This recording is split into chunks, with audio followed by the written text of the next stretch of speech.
આ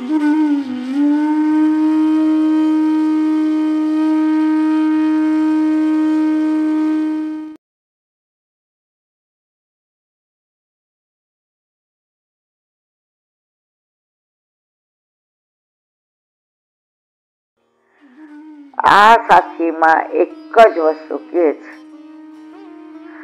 દ્રઢ આશરો. હલી જાય છે એમાં ઉપાધિ થાય છે.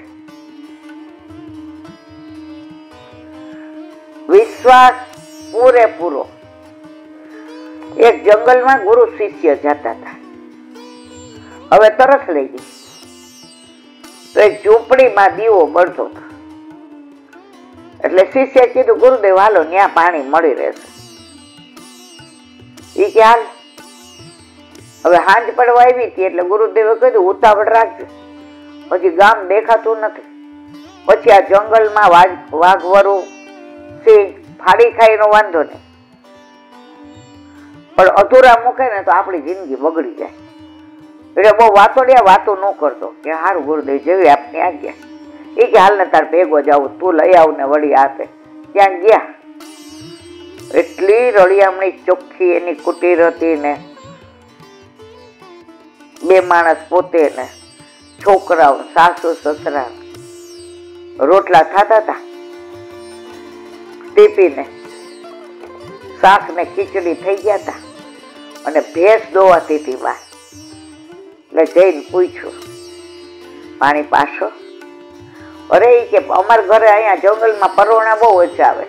કાઠિયાવાડીમાં પરોણા એટલે અતિથિ, મહેમાન. એ કે પરોણા બહુ ઓછા, આવો આવો મારા વીરા આવો.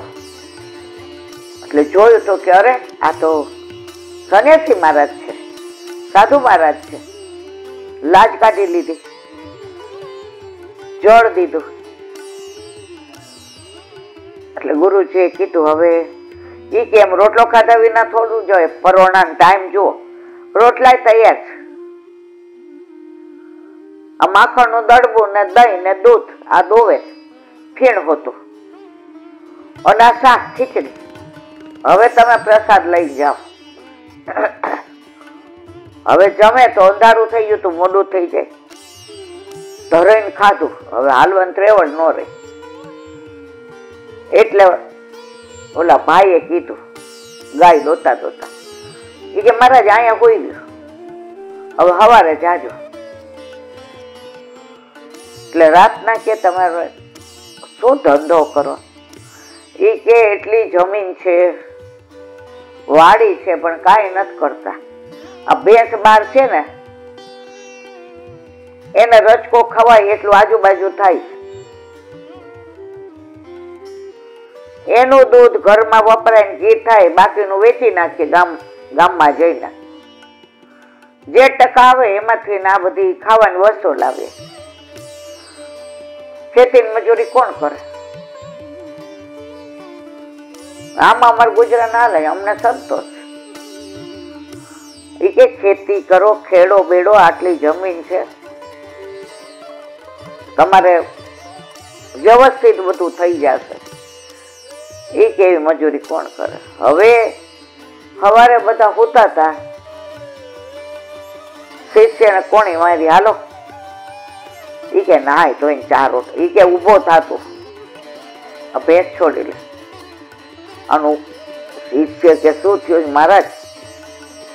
ગુરુદેવ આ ભેંસ આ લોકોનું જીવન છે. એ કે ત્યાં આજ્ઞા પ્રમાણે કર. ભેંસને છોડી લીધી, ભેગી લઈને વયા ગયા. હવે આ ઉઠા તો એને સંન્યાસી ઉપર વિશ્વાસ નહોતો ગયો. જો સંન્યાસી નું સ્થાન બધા હૃદયમાં કેવું ઊંચું છે. એ કે હાય હાય આપણી ભેંસ ચોરાઈ ગઈ. એટલે એની વહુ કેવું, આવી બગડી ભેંસ મળે નહીં ને આવા દૂધ આપે નહીં, એટલા ટકા તો છે નહીં. હવે ખેતી કરી, ખેતી ચાલુ કરી દીધી. હવે 2 વર્ષ થયા એટલે ગુરુદેવે કીધું જા આંટો મારી આવ, અને જો ઝૂંપડી ત્યાં હોય ભેંસ પાછી દઈ આવી. આપણે કાંઈ ઓલા મનમાં એમ થયા ગુરુ બહુ ગાંડા છે, નકામનો શિષ્ય છે. ત્યાં આવ્યા તો ત્યાં તો પાકું મકાન થઈ ગયું હતું. બાર 8-10 ગાયો, આ બાજુ 2 ભેંસ, ઘોડા ગાડી, બાર છોકરાઓ અપ ટુ ડેટ રમે. જઈને ક્યાં અહીંયા ઓલા એ કે આવો આવો તમે આવ્યા ને પછી અમારા ઘરમાં જે રીતિ સ્થિતિ હોય હતી કે મહારાજ એ કે પણ અમારે એવું થયું ભેંસ ચોરાઈ ગઈ. હવે તમે વયા ગયા હતા એટલે તમને રોકાણા હોત તો ભેંસ ચોરાઈ ગઈ, દૂધ કઈ તમને દેવાત નહીં. પ્રભુ કરે છો ભલી કરે. અને લેરાતા ખેતરો બતાવ્યા ને વાડી દેખાડી ને કોસ સિંચે દેખાણું ને પાકું મકાન ને ઘોડા ગાડી, અત્યારની આ મર્સિડીઝ એવી ત્યારની ઘોડા ગાડી. ઈ કે તમે તો ઈ કે ભેંસ નો ચોરાણી હોત ને તો આ બધું ન હોત. ઓલો પાછો આવ્યો કે ગુરુદેવ આવું થયું. ઈ કે તને ખબર પડી કેમ ભેંસ ચોરી હતી? આપણે બધા ભેંસ જ્યાં સુધી બાંધેલી છે ને સંસારની ત્યાં સુધી આ અલૌકિક ખેતી નથી કરતા. ત્યાં સુધી આપણે એવું જ માનીએ દીકરો મારો, વહુ મારી, ઘર મારું, વાડી મારા, ફેંક મારી, અને આરામથી બેસીએ. પછી જયારે બધા હટ કરે ને, ભેંસ ચોરાય ને, પછી બધા સીધા દોડ થઈ જાય અને ઠાકોરજી પુષ્ટ કરાવે, સેવાય કરે, સમજ અને વાલે સમજ ગયે. તો સાધન કરો દ્રઢ આસરો, કોલ ભજવો ફલ એક, પલક પલક કે ઉપરે વારો કોટ. દ્રઢ વિશ્વાસ રાખો. આજે 32મી સાખીને વિરામ આપીએ. આ બધી સાખીમાં હારું આમ એમ થાય કે હજી 2-3 મહિના તો, પણ પછી હજી ઘણા બધા ગ્રંથો ઠાકોરજી જીવાડે તો કરવાના. એ કે હાલો ઈલાબેન, ધેડ મારા રામ, વિસરા પોટલા તૈયાર જ છે. ઓલા 5 રૂપિયા શેર ને 25 રૂપિયા ના મારવાલા. ભાવ એટલે અંતરનો ઉભરો, અંદર તમારા ભાવ જ આવે. પ્રભુ પાછો ઓલા ટકા તો બહુ છે, આપણને બધા ટકા બનાવીને બનાવ્યા જ છે. પણ જો જ્ઞાન વાળો હોય ને એને જ્ઞાની પાસે બેસવું ગમે, ધન વાળો હોય ને એને ધની પાસે બેસવું ગમે, રાજકારણી હોય ને એને રાજકારણી પાસે બેસવું ગમે. તો પ્રભુ ભાવ વાળા છે ને, ભાવ રાખે છે આપણા પર, એટલે આપણે ભાવ વાળા હોઈએ ને આપણી પાસે બેસવું ગમે, આપણા ઘરે રહેવું ગમે. તો અહીંયા શું કે છે હરિરાયજી કે આ મહાપ્રભુ જે સમગ્ર ભાવાત્મક ભક્તિ માર્ગને પ્રગટ કર્યો છે, આવા સ્વરૂપ વાળા ભક્તિ માર્ગનો પ્રકાશ મહાપ્રભુજીથી જ છે. યાદ કરો, ભક્તિ માર્ગામ ભજ માર્તંડ,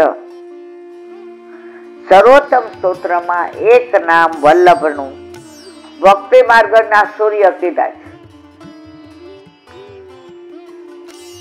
ઘણા મને એમ કે ઈલાબેન અમે 24 વર્ષથી સૂર્યનારાયણને પાણીનો અર્થ દઈએ છીએ. દેવાય? મેં સૂર્યનારાયણ માનો તો ન દેવાય, પણ સૂર્યનારાયણની સામુ જોઈને એમ કયો ભક્તિ માર્ગામ ભજ માર્તંડ, અમારા વલ્લભ ભક્તિ માર્ગના સૂર્ય છે, અત્યારે 12 સ્વરૂપે છે, એની આભા ચારે બાજુ ફેલાયેલી છે. પંડિતો આવે છે, શાસ્ત્રા થાય છે લક્ષ્મણ ભટ્ટજી સાથે, વચ્ચે લક્ષ્મણ ભટ્ટજી મુંજાય ત્યાં વલ્લભ જવાબ આપે છે. એ શાસ્ત્રીઓ વલ્લભને 12 સરસ્વતીનું ઉપનામ આપીને ત્યાંથી જાય છે. વલ્લભને પયોધા ગાય બહુ વાલી, એ લીલામાં પહોંચી જાય છે ને એને પાછી સજીવન કરે છે. વલ્લભ બધાને પોતાના કરીને ઘરમાં બોલાવે છે.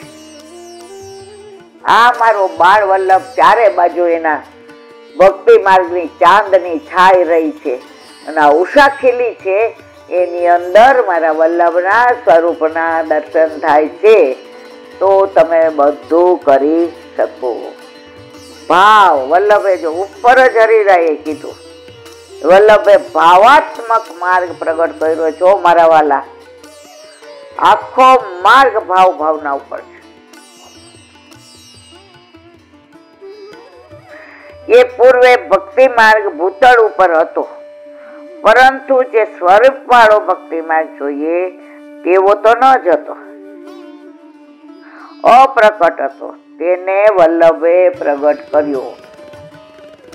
જો પે શ્રી વલ્લભ પ્રગટ ના હોતે વસુધા રહેતી સુની નાતર. આ બધી કૃપા વલ્લભની છે. આજે જે વચનામૃતમાં બહુ સરસ કીધું એ કે વલ્લભ ઠાકોરજીના મુખારવિંદ સ્વરૂપ. એટલે બધા કે હા, એ કે હજી મારે તમને આગળ કેવું છે. શ્રી વલ્લભ, શ્રી એટલે સામનેજી અને ઠાકોરજી એટલે ગોવર્ધનનાથજી. તો વલ્લભ એ બેયના મુખારવિંદ સ્વરૂપ છે. એકલા ઠાકોરજીના નહીં, ત્રિતયાત્મક સ્વરૂપ. તો કે આખું શરીર કોનું? તો કે ઠાકોરજીને સામનેજીનું આખું શરીર. શ્રીયમ એટલે શ્રૃંગાર કરીએ છીએ ને, તો ચોટીને એ બધી સામનેજીના ભાવથી, અને બીજા વસ્ત્ર ને જામા ને એ બધું ઠાકોરજીના ભાવથી. બાળકોના અમુક વચનામૃતમાં આપણને એટલું જાણવાનું મળે. આપણે 0 ઉપરથી 0 ઉપર જ રહીએ, કારણ કે આપણી લાયકાત નથી, પણ 0 થોડોક મોટો થાય. બોલો હરિરાય મહાપ્રભુજી.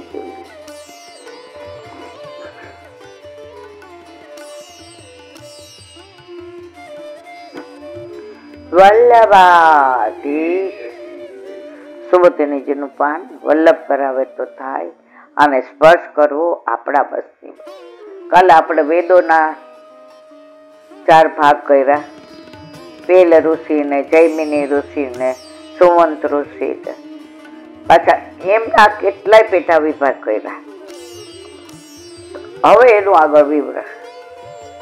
અહીં એક શંકા કરે છે, મૂર્ખ માણસો, અજ્ઞાની માણસો, ધર્મનું આચરણ ન કરનારા માણસો વેદને સમજ્યા વગર જ વેદનું પઠન કરે તો વેદનું અવમૂલ્યન થાય, તેનું માન ન જળવાય, તેનું ફળ જતું રહે. આવી પરિસ્થિતિ હોવાથી વ્યાસ મુનિએ વેદને સરળ ભાષામાં લખવા જોઈતા ન હતા, કારણ કે વિદ્વદ ભોગ્ય ભાષામાં હોય તો જ્ઞાનીઓ ધર્મનું આચરણ કરનાર જ તેનું પાલન કરે અને વેદની યથાર્થતા જળવાય. માટે વ્યાસ મુનિએ વેદને આટલી સરળ ભાષામાં લખીને લોક ભોગ્ય બનાવવા જોઈતા ન હતા. આ શંકાનું નિવારણ મૂળ શ્લોકમાં વ્યાસ પદથી કર્યું છે. એટલે કે તેઓ વ્યાસ મુનિ છે, ભગવાનના જ્ઞાનાવતાર છે. ભગવાનની આજ્ઞાથી અને ઈચ્છાથી તેમને જાણ છે, માટે તેઓ તેમ કરવાના અધિકારી છે. અહીં બીજી દલીલ કરવામાં આવે છે કે ભગવાનનો અવતાર હોવાથી તેઓ વિશેષ અધિકારી છે. એ વાત સાચી, પણ એનો અર્થ એ નથી કે તેઓ અન્યથા સમાજના હિતની વિરુદ્ધમાં કાંઈ કરે. આ શંકાનું સમાધાન કૃપણ વત્સલ પદથી કર્યું છે. તેઓએ સમાજની વિરુદ્ધમાં કાંઈ જ નથી કર્યું. તેઓએ દિન અલ્પ બુદ્ધિવાળાઓ પર દયા લાવીને તેમના ઉદ્ધાર માટે કર્યું છે. તેઓને દિલ અલ્પ બુદ્ધિવાળા પર દયા થાય છે, તેનું પઠન કરવાથી પણ ના, બુદ્ધિવાળાઓ પર દયા લાવીને તેમના ઉદ્ધાર માટે કર્યું. વેદનું પઠન સ્વાધ્યાય માત્ર કરવાથી પાપોનો નાશ થાય છે. તેનું પઠન કરવાથી પણ સામાન્ય જીવોનો કૃતાર્થ થઈ શકે છે. માટે સામાન્ય જન પર દયા લાવી વ્યાસ મુનિ આ જટિલ વેદોને સરળ ભાષામાં ગ્રંથસ્થ કરીને તેના 4 વિભાગ પાડ્યા. સામાન્ય માણસોના ઉદ્ધારની વાત આગળના શ્લોકમાં કહી. સ્ત્રી શુદ્ર વગેરે બીજાઓના ઉદ્ધારની વાત હવે પછીના શ્લોકમાં કહી છે. બોલો વલ્લભ